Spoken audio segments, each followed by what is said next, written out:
તમામ દર્શક મિત્રોને ભાદરવા માસની રાધા અષ્ટમી એટલે કે રાધા જયંતી વ્રતની હાર્દિક શુભકામનાઓ।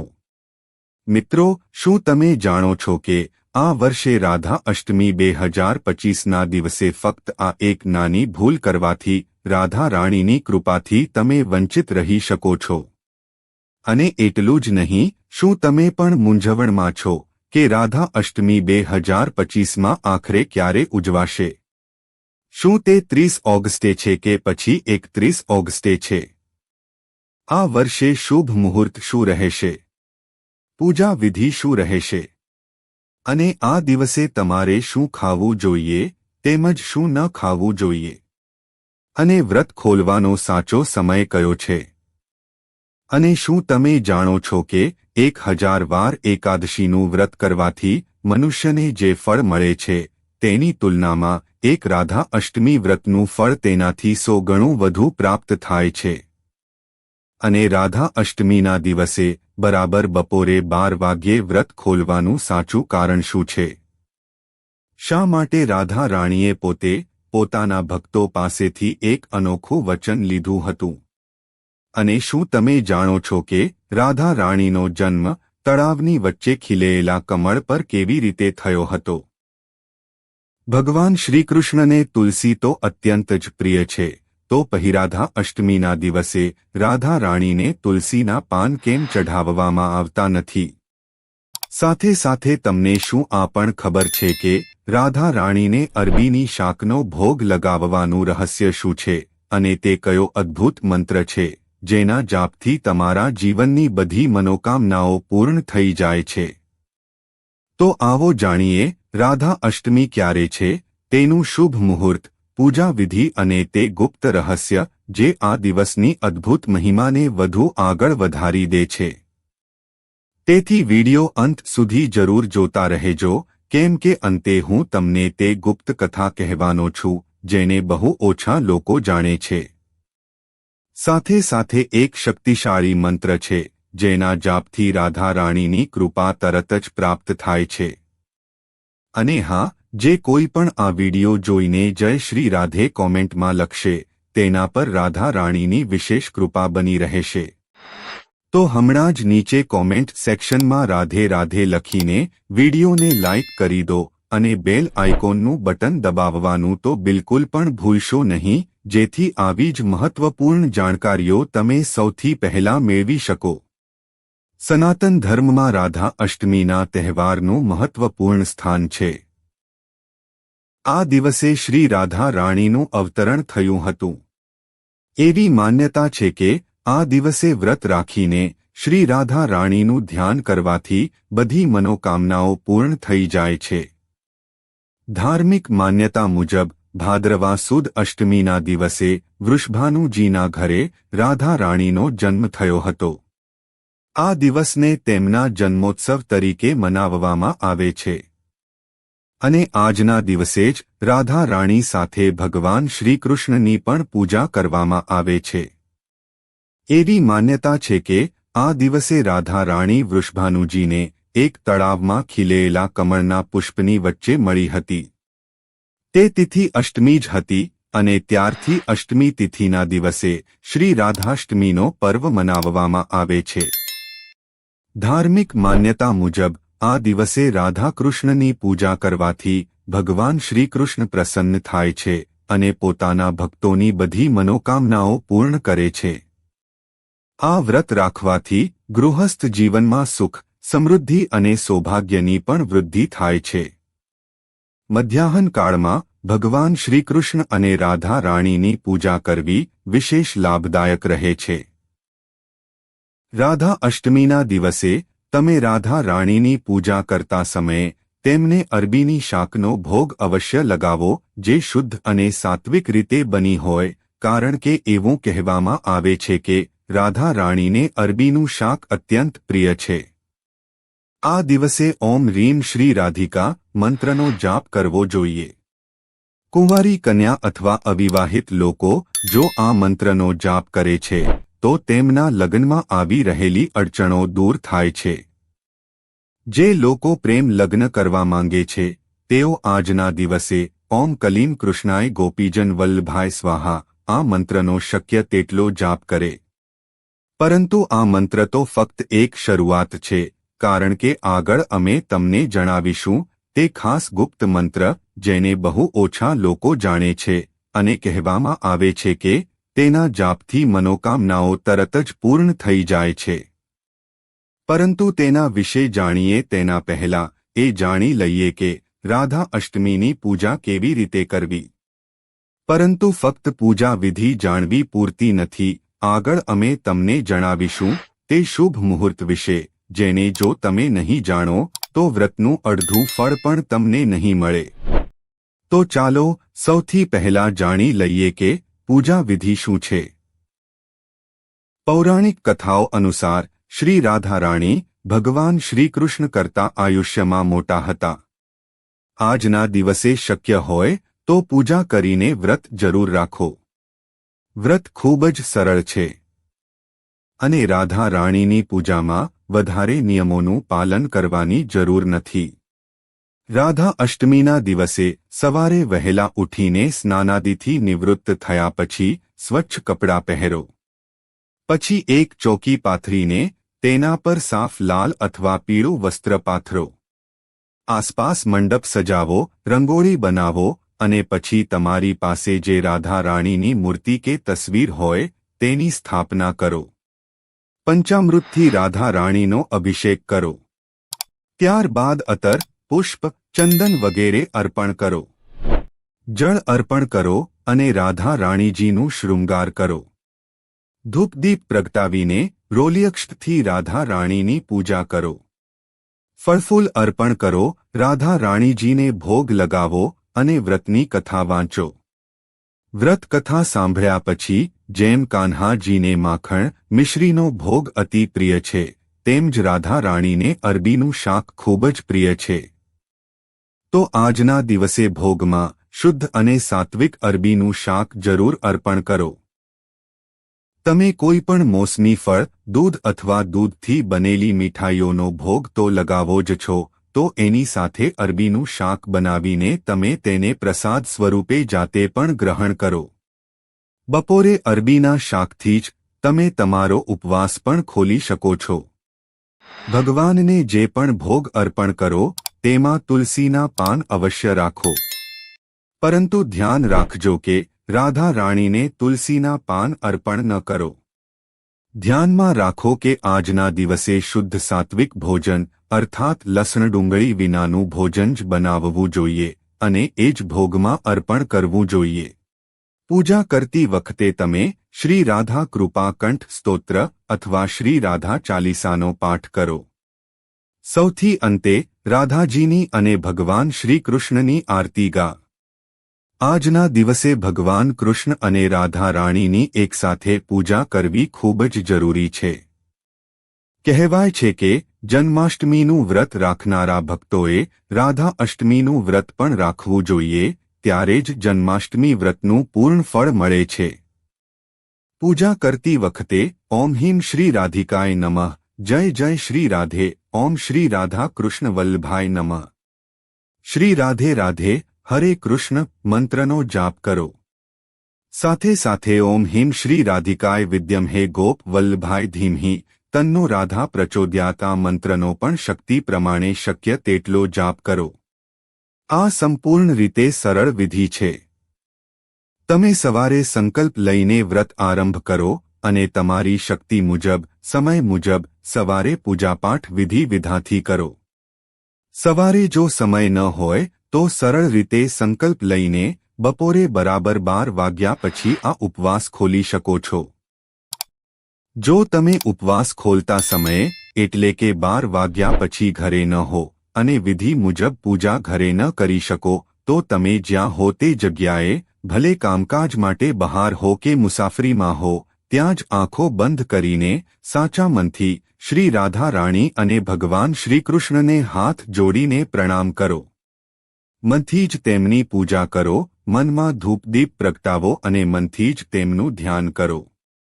મનમાં કોઈ એક મંત્રનો જાપ કરો અને મનથી જ તેમને ભોગ અર્પણ કરીને તમારો ઉપવાસ ખોલી શકો છો. આ માટે તમે તમારી સાથે કોઈ ફળ, મીઠાઈ અથવા અરબીનું શાક લઈ જઈ શકો છો.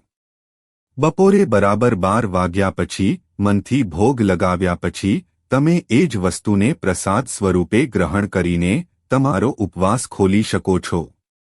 અને જો તમે ઘરે હો તો વિધિવિધાનથી બપોરના સમયે પૂજા જરૂર કરવી જોઈએ.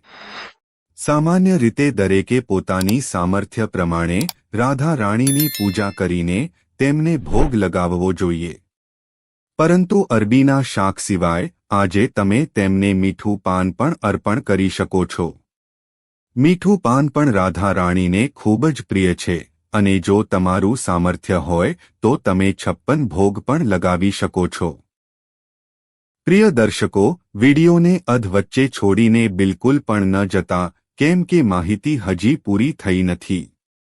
હવે જે આગળની માહિતી છે તે તમને ક્યાંય બીજે સાંભળવા નહીં મળે, તેથી વિડીયો અંત સુધી જોવો બિલકુલ પણ ના ભૂલતા, કેમ કે છેલ્લું રહસ્ય તમારી ભક્તિને પૂર્ણતા આપે છે. પરંતુ તેના પહેલા કેટલાક લોકો આ પણ જાણવા માંગે છે કે શું આજના દિવસે આપણે રાધા રાણીને સિંદૂર ચઢાવી શકીએ, ચુનરી અથવા શૃંગારની સામગ્રી અર્પણ કરી શકીએ? તો જુઓ, શ્રી રાધા રાણી ભગવાન શ્રી કૃષ્ણની પ્રાણ વલ્લભા છે. તેઓ તેમના હૃદયમાં વિરાજમાન છે. લોકો એવું માનતા હોય છે કે ભગવાન શ્રી કૃષ્ણના શ્રી રાધા રાણી સાથે લગ્ન થયા ન હતા. પરંતુ જો તમે ધાર્મિક પુરાણો વાંચશો તો તમે પોતે જ જાણશો કે બ્રહ્માજીએ જ ભગવાન શ્રીકૃષ્ણ અને રાધા રાણીના લગ્ન કરાવ્યા હતા. તે માટે રાધા રાણી ભગવાન શ્રીકૃષ્ણની પત્ની પણ છે, અર્ધાંગિની પણ છે. અને આજના દિવસે જે પણ ભક્ત રાધા રાણીને આ રૂપમાં જુએ છે તેઓ રાધા રાણીને સિંદૂર પણ ચઢાવી શકે છે અને તેમનો 16 શૃંગાર પણ કરી શકે છે. હવે જાણી લઈએ કે રાધા અષ્ટમી 2025 આખરે ક્યારે મનાવવામાં આવશે. તો જુઓ, વૈદિક પંચાંગ મુજબ આ વર્ષે 2025માં રાધા અષ્ટમી આવી રહી છે, 31 ઓગસ્ટ 2025 અને રવિવારે. આ વખતે અષ્ટમી તિથિનો આરંભ થશે 30 ઓગસ્ટ શનિવારે રાત્રે 10:43 અને આ અષ્ટમી તિથિ પૂર્ણ થશે બીજા દિવસે એટલે કે 31 ઓગસ્ટ રવિવારે રાત્રે 12:57. તેથી ઉદ્યાતિથિ મુજબ 31 ઓગસ્ટ રવિવારે જ આપણે પવિત્ર રાધા અષ્ટમી પર્વ મનાવીશું. અને આ જ દિવસે શ્રી મહાલક્ષ્મી વ્રતનો પણ પ્રારંભ થશે. આ જ દિવસને દુર્ગા અષ્ટમીના નામથી પણ ઓળખવામાં આવે છે, જે સતત 16 દિવસ સુધી રાખવામાં આવે છે. રાધા અષ્ટમીના દિવસે રાધા રાણીનો અભિષેક કરવા માટે મધ્યાહન કાળમાં શુભ મુહૂર્ત છે, જે બપોરે 11:05 થી લઈને 1:38 સુધી છે. આ પ્રમાણે પૂજા માટે કુલ સમયગાળો 2 કલાક અને 33 મિનિટનો છે. રાધા અષ્ટમીના દિવસે બ્રહ્મ મુહૂર્તનો સમય સવારે 4:29 થી 5:14 સુધીનો છે. અને સૂર્યોદયનો સમય સવારે 5:59 છે. પ્રાતઃકાળમાં ભગવાન શ્રીકૃષ્ણ અને શ્રીમતી રાધા રાણીની પૂજા કરવાનો સમય રહેશે સવારે 4:51 થી લઈને 5:59 સુધી. આ સમયમાં પ્રાતઃકાળમાં બ્રહ્મ મુહૂર્તમાં ઉઠીને સ્નાનાદિથી શુદ્ધ થઈને પોતાની નિત્ય પૂજા કરવી જોઈએ. ભગવાન શ્રીકૃષ્ણ અને શ્રીમતી રાધા રાણીની વિશેષ પૂજા અર્ચના અને પ્રાર્થના કરવી જોઈએ. આ દિવસે વિશેષ અનુરાધા નક્ષત્ર રહેશે, જે સાંજે 5:27 સુધી છે. આ સમય કોઈ પણ શુભ કાર્ય કરવા માટે અત્યંત મંગલકારી માનવામાં આવે છે. આ દિવસે ભદ્રાનો વાસ પણ રહેશે, જે સવારે 5:59 થી 11:54 સુધીનો છે. તમે બપોરે પૂજા કર્યા પછી જે વ્રત પારણનું મુહૂર્ત છે તે સમયે વ્રતનું પારણ કરી શકો છો. પારણ કરતા પહેલા શક્ય હોય તેટલી દાનદક્ષિણા જરૂર કરવી જોઈએ. શ્રી રાધા રાણીના દિવસે બપોરે બરાબર 12 વાગ્યા પછી જ રાધાષ્ટમીનું વ્રત કેમ ખોલવામાં આવે છે તેના વિશે એક કથા પ્રચલિત છે જે ખુદ શ્રી રાધા રાણીએ કહી છે। તો આવો શ્રદ્ધાપૂર્વક આ કથા સાંભળીએ। આ વાત એ સમયની છે જ્યારે કંસના અત્યાચારોથી ધરતીના લોકો ખૂબ જ દુઃખી થઈ ગયા હતા। કંસ પોતાની પ્રજા પર અનેક પ્રકારના અત્યાચાર કરતો હતો। એટલું જ નહીં, તેણે પોતાની બહેન અને બહેનોઈ દેવકી વસુદેવને પણ કારાગૃહમાં બંધ કરાવી દીધા હતા। ત્યારે બધા દેવદેવીઓની પ્રાર્થનાથી ભગવાન શ્રીકૃષ્ણએ આ વરદાન આપ્યું કે હવે મારો ધરતી પર અવતાર થશે। આ વાત ભગવાન શ્રીકૃષ્ણે ગોકુલધામમાં નિવાસ કરતી શ્રી રાધા રાણીને કહી કે હે રાધે, હવે હું ધરતી પર અવતાર લેવાનો છું। ધરતી પર અત્યાચાર ખૂબ વધી ગયા છે। આ અત્યાચારનો અંત કરવા માટે મારે હવે ધરતી પર જવું જ પડશે અને વિવિધ લીલાઓ દ્વારા મારી પ્રજાને સુખ આપવું પડશે। હે રાધે, મારો અવતાર વસુદેવજી અને દેવકીજીના ઘરે થશે, પરંતુ મારી સુંદર બાલ લીલાઓનું સુખ નંદબાબા અને યશોદા મૈયાને જ મળશે। ત્યારબાદ હું પાછો વસુદેવજી અને દેવકીજી પાસે જઈશ। પછી રાધા રાણીને ભગવાન શ્રીકૃષ્ણે કહ્યું કે હે રાધે, મારો અવતાર ભાદરવા માસના કૃષ્ણ પક્ષની અષ્ટમી તિથિએ મધ્યરાત્રે 12 વાગ્યે થશે। જ્યારે ચંદ્રદેવ આકાશમાં ઉદય કરશે ત્યારે જ હું અવતાર લઈને પ્રગટ થઈશ। જેમ જેમ શ્રીકૃષ્ણે આ વાત કહી તેમ જ રાધા રાણી ક્રોધિત થઈ ગયા અને કહેવા લાગ્યા, હે કૃષ્ણ, આ તો ખૂબ જ ખોટી વાત છે। તમારા જે ભક્તો તમને પ્રસન્ન કરવા માટે જન્માષ્ટમીનો વ્રત રાખશે તેઓને તમે મધ્યરાત્રે સુધી ભૂખ્યા ત્રસ્યા રાખશો। તમારા ભક્તોને આ રીતે ઘણું કષ્ટ સહન કરવું પડશે। જ્યારે તમે તો તમારા ભક્તો પર હંમેશા કૃપા જ વરસાવો છો, તેમની મનોકામનાઓ પૂર્ણ કરો છો, તો પછી એવું શું કારણ છે કે તમારા પ્રાગટ્ય દિવસે જ તમે તમારા ભક્તોને દુઃખ આપવાની વિચારણા કરો છો? તમારે તમારા ભક્તો સાથે આવું ન કરવું જોઈએ। ત્યારે રાધાજીના આ વચનો સાંભળીને ભગવાન શ્રીકૃષ્ણ બોલ્યા, રાધે, હું તો મારા વચનથી બંધાયેલો છું। મેં મારા શ્રીરામ અવતારમાં ચંદ્રદેવને વરદાન આપ્યું હતું કે હે ચંદ્રદેવ, દ્વાપર યુગમાં ભાદરવા કૃષ્ણ અષ્ટમી તિથિએ જ્યારે તમારો આકાશમાં ઉદય થશે ત્યારે મારો અવતાર થશે। તેથી મેં ચંદ્રદેવને જે વરદાન આપ્યું હતું તે વરદાનથી હું બંધાયેલો છું। એટલે મધ્યરાત્રે 12 વાગ્યે મારો અવતાર થવો નિશ્ચિત છે। ત્યારે રાધા રાણીએ ભગવાનના વચનો સાંભળીને કહ્યું, હે પ્રભુ, કંઈ પણ થાય, પરંતુ તમારા ભક્તો પ્રત્યે આ પ્રકારનો વર્તાવ યોગ્ય નથી। પછી ભગવાન શ્રીકૃષ્ણએ રાધા રાણીને કહ્યું, હે રાધે, મારા અવતારનો સમય તો નિશ્ચિત થઈ ગયો છે, પરંતુ તમારે પણ મારી સાથે લીલાઓ કરવા માટે ધરતી પર અવતાર લેવો પડશે। હવે તમારે તમારા અવતારનો સમય નક્કી કરવાનો છે। તમારી ઈચ્છા મુજબ જે સમયે તમારી ઈચ્છા હોય તે સમયે તમે અવતાર ધારણ કરજો। ત્યારે ઠાકોરજીના આ વચનો સાંભળી શ્રી રાધા રાણી ખૂબ પ્રસન્ન થઈ ગયા અને કહેવા લાગ્યા, શ્રી કૃષ્ણ, હું તો મારા ભક્તોને હંમેશા પ્રસન્નતા આપું છું। હું તો હંમેશા મારા ભક્તો પર કૃપા જ કરીશ। આ કારણે મારો અવતાર ભાદ્રપદ માસના શુક્લ પક્ષની અષ્ટમી તિથિના રોજ બપોરે બરાબર 12 વાગ્યે થશે। અને હું મારા ભક્તોને આ વરદાન આપું છું કે મારા અવતારના દિવસે કોઈ પણ ભક્ત માત્ર બપોરના 12 વાગ્યા સુધી જ ઉપવાસ રાખશે અને 12 વાગ્યે મારું પૂજન કરીને મને ભોગ લગાવી તેને પ્રસાદ રૂપે ગ્રહણ કરીને પોતાનું વ્રત પૂર્ણ કરશે। અને આ રીતે બપોરે બરાબર 12 વાગ્યે રાધાષ્ટમીનો વ્રત ખોલીને ત્યારબાદ તેઓ મારા પ્રાગટ્ય ઉત્સવની ખુશીઓ મનાવશે અને આ દિવસે જે પણ ભક્ત સાચા હૃદયથી મારું પૂજન કરશે, ઉપવાસ રાખશે, હું તેમની તમામ મનોકામનાઓ પૂર્ણ કરીશ।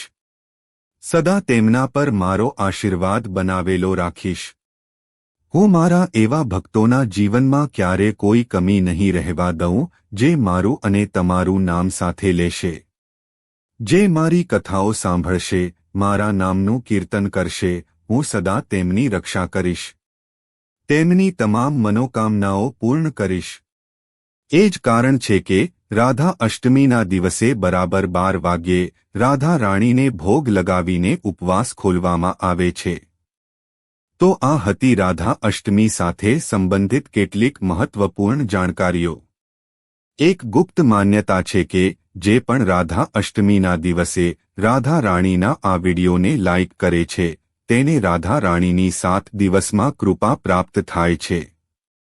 રાધા અષ્ટમીના દિવસે કહેવાય છે કે જે રાધા રાણીનું નામ ફેલાવે છે તેનું ભાગ્ય સોનાથી પણ વધુ ચમકે છે.